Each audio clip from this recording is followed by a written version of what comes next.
অনেক মহিলারা বলে সকালে ঘর ঝাড়ু দেওয়া ছাড়া ও রাত্রে ঘর থেকে কাউকে কিছু দেওয়া যাবে না। ও সকালে ঘর ঝাড়ু দেওয়া ছাড়া কাউকে দেওয়া যাবে না, রাতে ঘর থেকে কিছু দেওয়া যাবে না।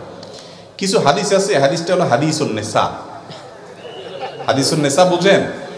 এগুলো আমাদের মা চাষিদের মধ্যে প্রচলিত আছে, কোরআন হাদিসে এগুলোর কোনো অস্তিত্ব।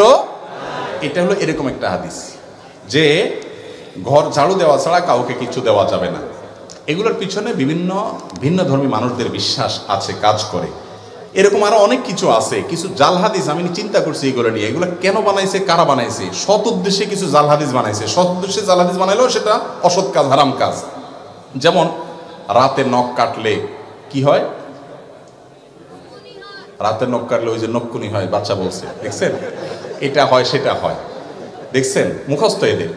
আচ্ছা, রাতে নখ কাটলে কোরআন হাদিসে কোথাও নিষেধ নাই, আপনি রাতে কাটেন, দিনে কাটেন। এটা আমার মনে হয় কোনো সময় মুরব্বীরা চিন্তা করছে, পোলাপাইন রাতে নখ কাটতে গেলে অন্ধকারের মধ্যে, তখন হারিকানে মেমবাতিতে আপনার চেরাগের আলোতে, কি আর আলো থাকে, কাটতে গেলে হাত কাটতে পারে। এই জন্য হয়তো পোলাপাইনের একটা হাদিস বানাই দিছে আর যে রাতে নখ কাটলে এটা হয়, যাতে দিনে কাটে। বাবা এটা তখন হয়তো ঠিক ছিল, আলো ছিল না, ফকফকা আলো, দিনের চাইতে বেশি আলো, কারণ যদি সুবিধা হয় সে কাটবে, কোনো অসুবিধা নাই। একইভাবে দেখবেন যে আপনার অনেকে বলে, হুজুর শুনছি বই খোলা রাখলে, পড়ার বই খোলা রাখলে শয়তান পড়ে ফেলে। তা আমি বলি, শয়তান পড়ে ফেললে ভালো তো, এটা মানুষ হয়ে গেলে তো ভালো, যদিও শয়তান পড়ে শয়তানই করবে। যাই হোক, এটা একটা ভিত্তিহীন কথা, ফালতু কথা, মিথ্যা কথা, এর কোনো ভিত্তি নেই ভাই। শয়তান যদি বই পড়তে চায় সে খুলেও পড়তে পারে। আর শয়তান, সে তার জন্ম হয়েছে কত আগে, তার সব মুখস্থ, আপনার বই পড়ার দরকার নাই তো, সে তো পরীক্ষা দিবে না। এগুলো অযথা কথা। আমার মনে হচ্ছে এটাও কোনো মুরব্বীরা বানাইছেন এই জন্য যে পোলাপাইন বই খোলা রেখে দৌড় দেয় এদিকে সেদিকে, বাতাসে, মোরগে, এটাতে সেটাতে, গ্রামে গঞ্জে অসুবিধা হয়, ছিঁড়ে যায় পাতা পুতা, পোলাপাইনে ছিঁড়ে ফেলা। এই জন্য যাতে বন্ধ করে থুয়ে যায়, দায়িত্বশীলভাবে গোছায় থুয়ে যায়, এই জন্য একটা হাদিস মিথ্যা বানাই দিছে আর কি, যেটা হইলে শয়তান পড়ে। বুঝেন নাই কথা? এরকম অনেক কিছু আছে। কোরআন হাতে থেকে পড়লে কি করা লাগে? ওই যে ডাল দিতে হয়, চাল দিতে হয়, লবণ দিতে হয়, এক এক এলাকায় এক একটা আছে। এটাও জাল হাদিস। কোন মুরব্বীরা হয়তো বানাইছেন এই চিন্তায় যে কোরআন বেটা ধরবা, তুমি সিরিয়াসনেসের সাথে ধরবা, কেরম করে ধরছো, কেমন ধরছো, তোমার হাত থেকে পড়ে গেছে, ওরে মানুষ করার জন্য একটা হাদিস বানায় নিছে জাল, যে পড়লে যাতে চাল ডাল লবণ দেওয়া লাগে। বাবা তখন চাল ডাল লবণের অনেক দাম ছিল, কষ্ট করে জোগাড় করতে হইতো। আর 2 কেজি 1.5 কেজি চাইলে এখন কোনো ব্যাপার, পোলাপানের 5 MB টাকা, এইটা করা লাগবে বললে পোলাপান ভয় পাবে। এগুলো তখন কোনো সৎ উদ্দেশ্যে মানুষ বানাইছে। এরকম অনেক ফালতু কথা আছে, শুনে রাখেন।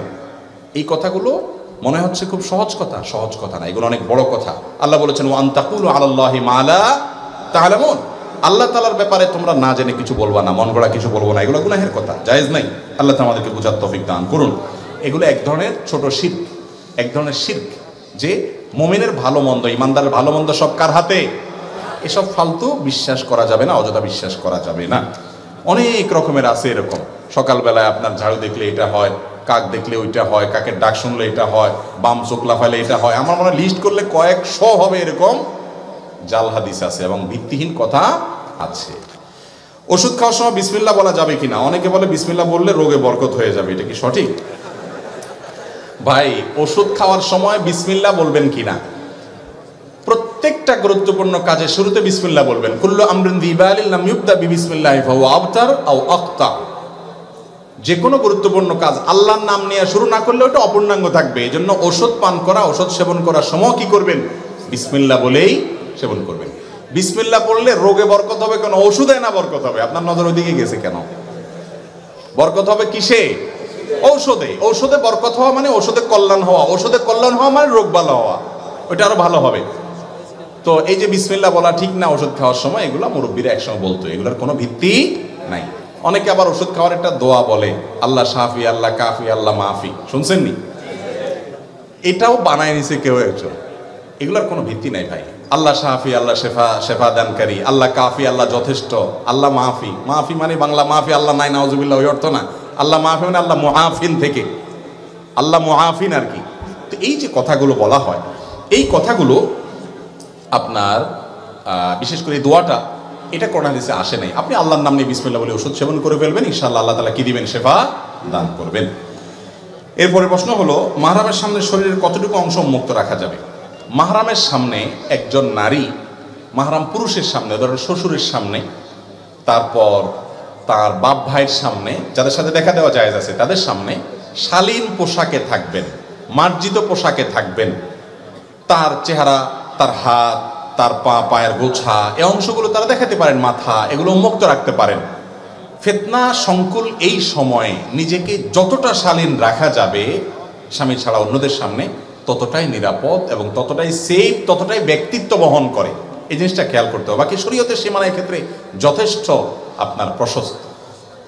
একই কথা পুরুষের জন্য প্রযোজ্য। পুরুষ তার শ্বশুর বাড়িতে আপনার যারা মাহরাম আছেন, শাশুড়ি আছেন, তারপরে যাইয়া আপনার তার বোন নিজের বাড়িতে আছেন, মা আছেন, তাদের সামনে নাভি থেকে হাঁটু পর্যন্ত এই অংশ তিনি ঢেকে রাখবেন, বাকি অংশ প্রদর্শন করতে পারবেন, কিন্তু তাকেও যথাসম্ভব শালীন এবং যথাসম্ভব যতটুকু না হয় না ততটুকু তিনি উন্মুক্ত রেখে চলতে পারবেন ওই মূল অংশের বাইরে।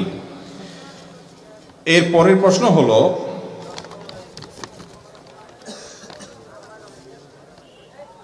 কারোর সাথে স্ত্রীর কথা ধরে মাতা পিতা ভাই বোনের সাথে সম্পর্ক ছিন্ন করা যাবে কিনা? কি বলেন, যাবে? এটা যে যাবে না এটা আমরা সবাই জানি, এটা তো প্রশ্ন করার ইস্যু না, কিন্তু এটা আমাদের সমাজে অনেক বড় ইস্যু হয়ে গেছে যে বইয়ের কথা শুনে মা বাবার সাথে সম্পর্ক ছিন্ন করে, আবার মা বাবার কথা শুনে অনেকে বইয়ের উপরে অবিচার করে। আছে না নেই? এই দুইটার কোনোটাই করা যাবে না, বরং সবার সাথে কথা ব্যালেন্স করে চলতে হবে, প্রত্যেকের যার যার হক আদায় করতে হবে।